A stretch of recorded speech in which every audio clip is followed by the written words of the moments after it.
கர்த்தர் அதிசயங்களை செய்கிறார். ஊழியங்கள் வழங்கும் ஜீவ வார்த்தை.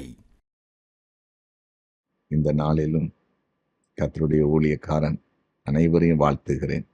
கர்த்தர் நல்லவர், பெரிய காரியங்களை செய்வார்.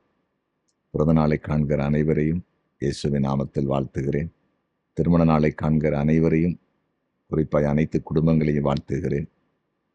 இன்னும் சமாதானம் இல்லாமல் இருக்கிற உங்களுக்கு கர்த்தருடைய ஊழியக்காரன் சொல்லுகிறேன், சமாதானத்தை தருவார். குழப்பம், கலக்கம், பயத்தில் யாரும் இருந்தால் எல்லாம் இன்றைக்கு மாறி போகும். அதிசயத்தை நீங்கள் பார்க்க போகிறீங்க.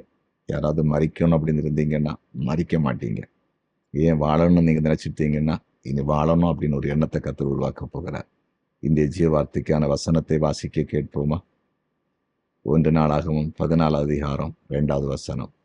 கர்த்தர் தன்னை இஸ்ரவேலின் மேல் ராஜாவாக திடப்படுத்தி இஸ்ரவேல் என்னும் தம்முடைய ஜனத்து நிமித்தம் தன்னுடைய ராஜ்யபாரத்தை மிகவும் உயர்த்தினார் என்று தாவீது அறிந்து கொண்டான்.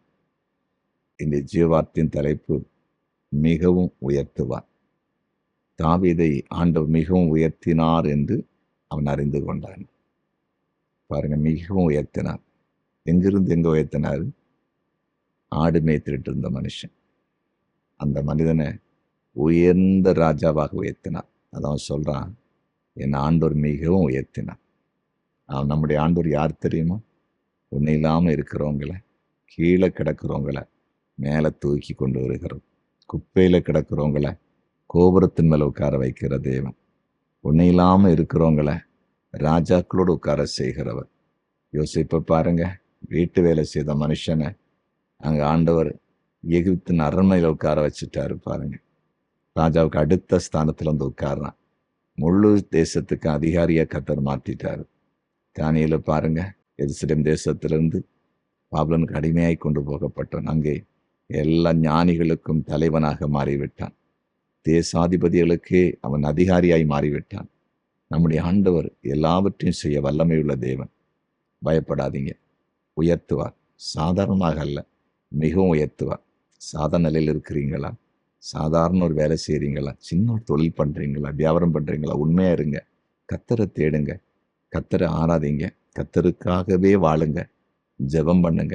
நிச்சயமாக உயர்த்துவார், மிகவும் உயர்த்துவார். தாவீதை உயர்த்தின ஆண்டவர் தான் நம்முடைய தேவன்.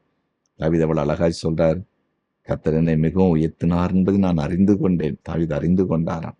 அதே காரியத்தை நீங்க சொல்லுவீங்க, எங்களை ஆண்டவர் மிகவும் உயர்த்தினார், எங்கள் குடும்பத்தை உயர்த்தினார். நீங்க சாட்சி சொல்ல போறீங்க. அதிசயம் நடக்க போகுது. இது இயேசப்பாவால் நடக்க போகுது. விசுவாசிப்பீங்களா? ஜெபிப்போமா? ஜெபிக்கலாம். நன்றி தகப்பனே.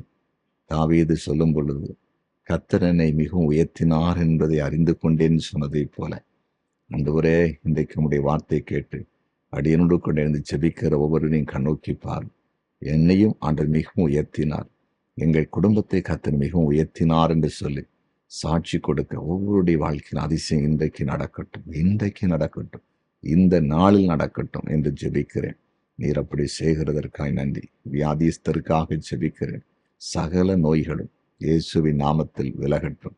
மரண கட்டுகள் நிர்மூலமாகி போகட்டும். பயம் விலகட்டும்.